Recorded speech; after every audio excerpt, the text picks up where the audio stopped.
США впервые официально объявили о продаже Армении американских военных технологий.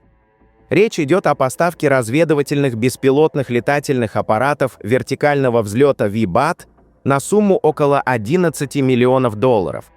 Это платформа американской компании Shield AI, состоящая на вооружении вооруженных сил США и уже применявшаяся в Украине, где она продемонстрировала высокую устойчивость к средствам радиоэлектронной борьбы.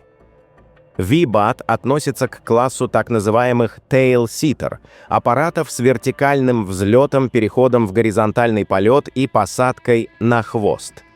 Для его запуска достаточно площадки размером всего 2,5 на 2,5 метра, что делает систему особенно подходящей для горной местности. В базовой конфигурации платформа предназначена для наблюдения, разведки и целеуказания, однако конструктивно допускает интеграцию ударных средств. В частности, речь идет о возможности применения до 4 мини-боеприпасов Hatchet, разработки Northrop Grumman, либо южнокорейских LMDM. После боевого применения интерес к V-BAT заметно вырос. Аппарат закупают или испытывают Греция, Япония, Нидерланды, Австралия, Южная Корея, Великобритания, Бразилия и ОАЭ, а объемы контрактов варьируются от нескольких единиц до сотен. Отдельного внимания заслуживает индийский кейс.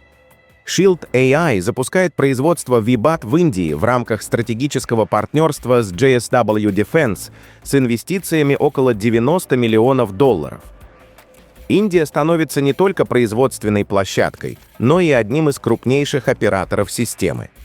Для Армении, которая активно развивает военно-техническое сотрудничество с Индией, это создает дополнительное логистическое и технологическое измерение. В военно-политическом плане поставка V-BAT не меняет баланс сил количественно, но усиливает его качественный компонент. Речь идет прежде всего о разведке и целеуказании, ключевых элементах современных конфликтов. Впервые в армянские вооруженные силы интегрируется западная платформа, изначально рассчитанная на работу в сетевых контурах управления, что напрямую влияет на общий технологический профиль армии и подход к ведению боевых действий. На этом фоне США заметно активизируют свое присутствие на Южном Кавказе. Уже 10-11 февраля вице-президент США Джей Ди Венс посетил регион, сначала прибыв в Ереван, а затем отправившись в Баку. Ранее Дональд Трамп заявлял о намерении начать поставки Азербайджану американского оборонного оборудования, от бронежилетов до катеров. Реальные масштабы этих предложений стали понятны по итогам визита. Параллельно с военно-политической повесткой США запускают в Армении крупнейший в истории страны технологический проект. Американская компания Firebird совместно с правительством США объявила о старте второго этапа мегапроекта по развитию инфраструктуры искусственного интеллекта. Общий объем инвестиций оценивается в 4 миллиарда долларов, а сам проект, по заявлениям инициаторов, должен вывести Армению в 5 крупнейших ИИ-кластеров мира в пересчете на душу населения. Ключевым элементом проекта станет размещение в Армении 50 тысяч графических процессоров к концу 2026 года.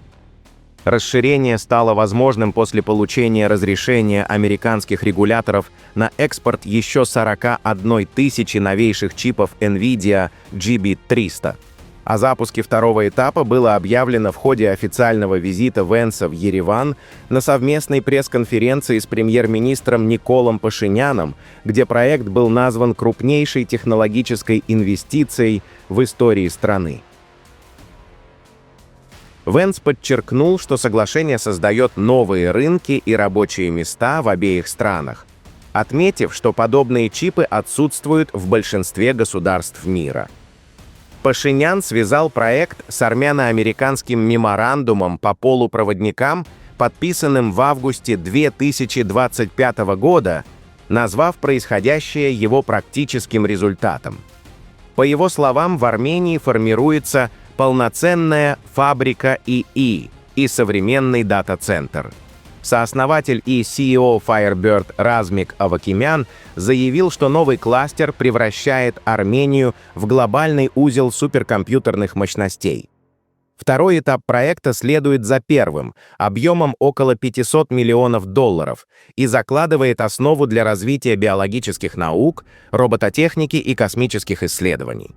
В проекте участвуют также представители NVIDIA, включая вице-президента компании Рева Леборидяна, а также Team Group. Речь идет не просто о поставке оборудования, а о формировании полноценной технологической экосистемы. Выданное США экспортное разрешение эксперты рассматривают как индикатор высокого уровня институционального доверия Вашингтона к Еревану. В составе делегации Венса находился и Арье Лайтстоун, фигура, игравшая практическую роль в переговорах между Арменией и Азербайджаном. По инициативе Катара спецпосланник Белого дома Стивен Уиткоф поручил именно Лайтстоуну курировать диалог между сторонами. Он совершил 5 поездок в регион, координировал дипломатические усилия и работал над содержанием проекта соглашения, получившего название «ТРИП». В его рамках Армении предлагалось согласиться на создание транспортного коридора под американским контролем в обмен на политическую поддержку Вашингтона и гарантии безопасности. В настоящее время Лайтстоун также занимает пост генерального директора Abraham Accord Peace Institute. Завершая визит в Армению, Венс подчеркнул его продуктивность, отметив, что экономическая поддержка Армении является частью стратегии укрепления мира. Он заявил, что вопрос армянских пленных будет поднят и в Баку, подчеркнув хорошие отношения США как с армянским, так и с азербайджанским руководством. В Баку вице-президент США и президент Азербайджана Ильхам Алиев подписали хартию о стратегическом партнерстве между США и Азербайджаном. Венс объявил о поставках катеров для защиты территориальных вод и поддержки так называемого «маршрута Трампа» ради международного мира и процветания, который должен соединить 2 части Азербайджана. Он также связал экономическое сотрудничество в сфере природных ресурсов и критически важных минералов с реализацией мирного соглашения между Баку и Ереваном. Премьер-министр Армении, в свою очередь в интервью Первому армянскому каналу, заявил, что США планируют осуществлять инвестиции в Армении как минимум на 99 лет. По его словам, это означает долгосрочный фактор устойчивости и безопасности, сопоставимого с которым в истории страны он не припоминает. Пашинян подчеркнул, что Армения не будет действовать против России, но всегда будет исходить из собственных национальных интересов. Он также отметил, что по условиям договоренностей через 50 лет Армения будет владеть 49% соответствующих активов, а расчет строится на полной окупаемости инвестиций. В завершение важно отметить, что стратегические соглашения США с разными странами сами по себе не гарантируют одинакового результата. Ключевым является не факт подписания, а способность государства выстраивать институты, выполнять обязательства и использовать партнерство как инструмент развития. История знает немало примеров, когда серьезные договоренности оставались на бумаге. Сегодня схожие по формулировкам соглашения могут заключаться и с Арменией, и с Азербайджаном, однако их реальный смысл для сторон принципиально различен. Для Армении это прежде всего шанс на долгосрочное развитие, формирование технологической базы, укрепление IT-сектора и интеграцию в глобальную экономику. В условиях ограниченных ресурсов это один из немногих реальных инструментов одновременно обеспечивать выживание и развитие. При этом армянское общество двигалось в сторону технологической экономики уже 10-15 лет, зачастую без серьезной государственной поддержки.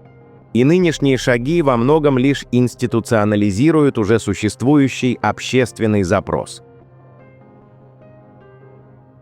Пишите свое мнение в комментариях, ставьте лайки и подписывайтесь на наш канал, чтобы не пропускать самые важные и актуальные новости мира и Южного Кавказа.